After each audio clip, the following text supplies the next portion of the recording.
Bueno, y como cada jueves vamos a escuchar a la doctora Mónica Amquié, analista y especialista en análisis de Medio Oriente. Mi querida Mónica, te saludo con gusto y bueno, pues reiterar, ¿no?, lo que hemos platicado.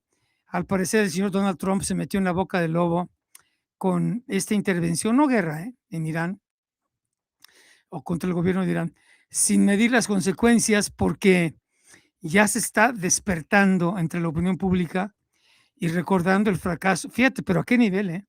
El fracaso de la guerra de Vietnam, la ocupación de tropas norteamericanas en Afganistán, que bueno, que son escenarios muy delicados y que duraron mucho tiempo, ¿no? Adelante, Mónica.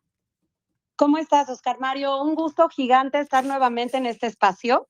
Y yo voy a contestar a tu interrogante con una pregunta, porque es muy cierto. ¿Puede Estados Unidos ganar la guerra y perder la paz? Sí. Cuando observamos el conflicto con Irán, aquí la pregunta no es si Estados Unidos tiene la capacidad de derrotar militarmente a la República iraní. Esa pregunta ya tiene respuesta. Sí la tiene, militarmente sí la tiene. La combinación de poder militar estadounidense, inteligencia occidental, superioridad aérea, capacidad cibernética, proxies y su extraordinaria capacidad operativa han demostrado que Irán sí puede ser golpeado con una precisión que hace unos años parecía impensable. Pero aquí lo que nosotros tenemos que entender es que desde una perspectiva estrictamente militar, la balanza está claramente inclinada. Pero como tú dices, hay que recordar un poco de historia y a eso voy. Aquí la historia nos enseña que las guerras no terminan cuando se destruyen objetivos militares, terminan cuando se construye un nuevo equilibrio político, una congruencia. Y ahí es en donde comienzan las preguntas más complejas. Estados Unidos ha demostrado repetidamente que es una potencia militar. Lo hizo contra Saddam en el 91, lo hizo nuevamente en el 2003, derrotó territorialmente al Estado Islámico, eliminó a Osama Bin Laden, desmanteló organizaciones terroristas en múltiples escenarios. Pero la experiencia histórica también muestra que esta victoria militar no siempre garantiza una estabilidad posterior, tal como tú lo mencionas. El caso de Vietnam, su complicadísima geografía, clima, el no entender su sociedad, hicieron que Estados Unidos pierda una guerra moralmente, socialmente, causando estragos tremendos a su sociedad. Nuevamente está la lección en Afganistán y nuevamente yo lo veo en Irak. Por tener petróleo desgastó a su población de un grado tremendo. Y no porque Estados Unidos fuera derrotado militarmente, sino porque la construcción del día después resultó mucho más compleja que la guerra misma. Y esa es la verdadera pregunta a la que tú me hiciste que nos enfrentamos hoy en día. Y conviene decirlo con claridad. Irán no está ganando esta confrontación, ya que su economía está debilitada, sus aliados han sufrido golpes importantes, sus capacidades militares han sido expuestas, ya sea por Israel o Estados Unidos. Su sistema de defensa, aunque es gigante, sí ha mostrado vulnerabilidades y su programa nuclear, pues existe, pero también ha enfrentado una presión sin precedentes. Sin embargo, aquí podemos ver cómo Irán es un actor que no tenemos una precisión y Estados Unidos no la tiene de cómo derrocarlo del todo, porque Irán está ganando tiempo y ese tiempo para Estados Unidos es un mayor debilitamiento de su ejército, de su sociedad y de su economía. Y aquí podemos ver cómo Irán ha utilizado a los grupos terroristas que son como sus satélites, a milicias aliadas, ha recurrido a ataques indirectos, pues el estrecho de Hormuz ha ejercido una presión económica y alimentaria al mundo y esto ha prolongado la tensión con Estados Unidos. Pero aquí hay un punto del que yo te hablé la semana pasada, que es que nos están distrayendo de la atención fundamental del mundo.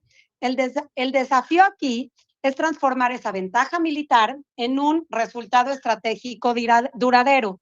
Y aquí es donde aparece nuestro actor principal, que está ganando mucho tiempo y paciencia, que es China. Mientras Estados Unidos concentra recursos en Medio Oriente, Pekín observa lentamente y muy atento.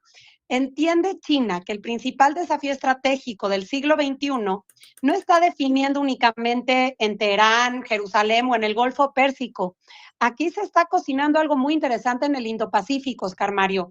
Y por eso, cada semana adicional a la tensión entre Estados Unidos e Irán representa un tiempo valiosísimo para que China continúe fortaleciendo su posición económica, tecnológica y geopolítico.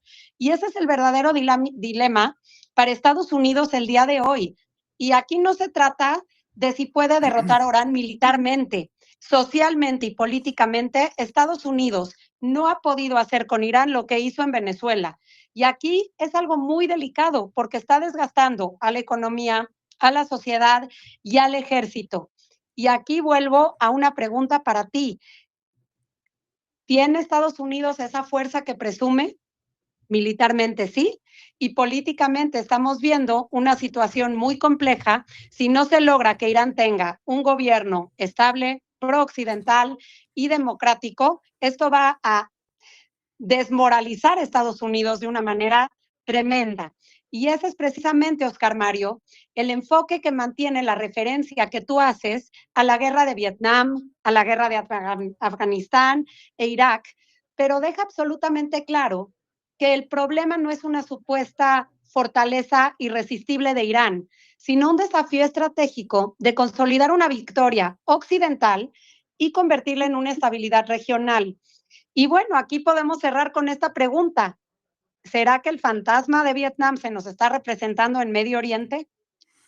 Oye, pero hay que meter otra variable dentro de esta ecuación tan compleja, que es Cuba, ¿eh? También se le está complicando Cuba, que supuestamente lo iba a arreglar rapidísimo, porque además, pues, el secretario de Estado, pues, toda su familia es de allá, y sufrieron los estragos del comunismo de este asqueroso asesino de Fidel Castro, que traicionó a toda la población. Y pues tendría que comenzar por arreglar Cuba después de arreglar, entre comillas, Venezuela, pero yo creo que está complicadísimo con Irán porque yo no sé si hubo una miscalculation, como dicen ellos, pero se metieron con la guerrilla o el grupo terrorista mejor armado, preparado y económicamente sin límite de todo el planeta. 100%. Y con unos aliados que no se pueden predecir. Bueno, pero Irán ha sido afortunadamente con una impredecible. posición de China ya mucho más responsable, ¿no? Sí. Ajá.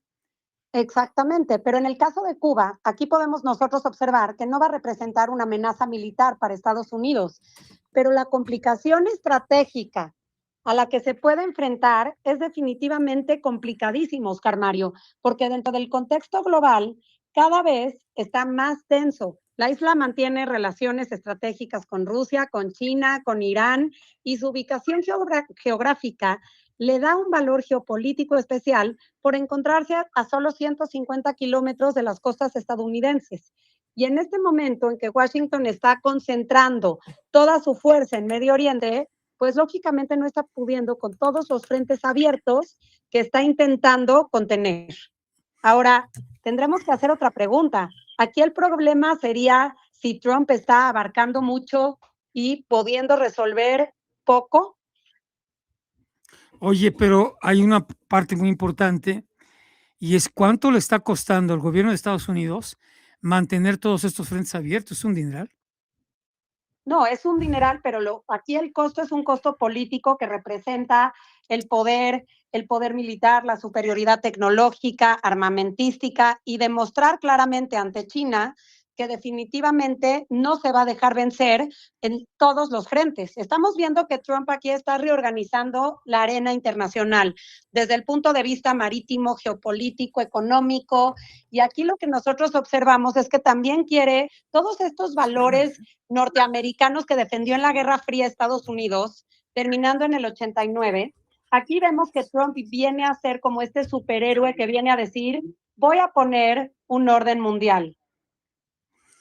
Va a Oye, establecer su superioridad y hegemonía. y nos falta otra variable.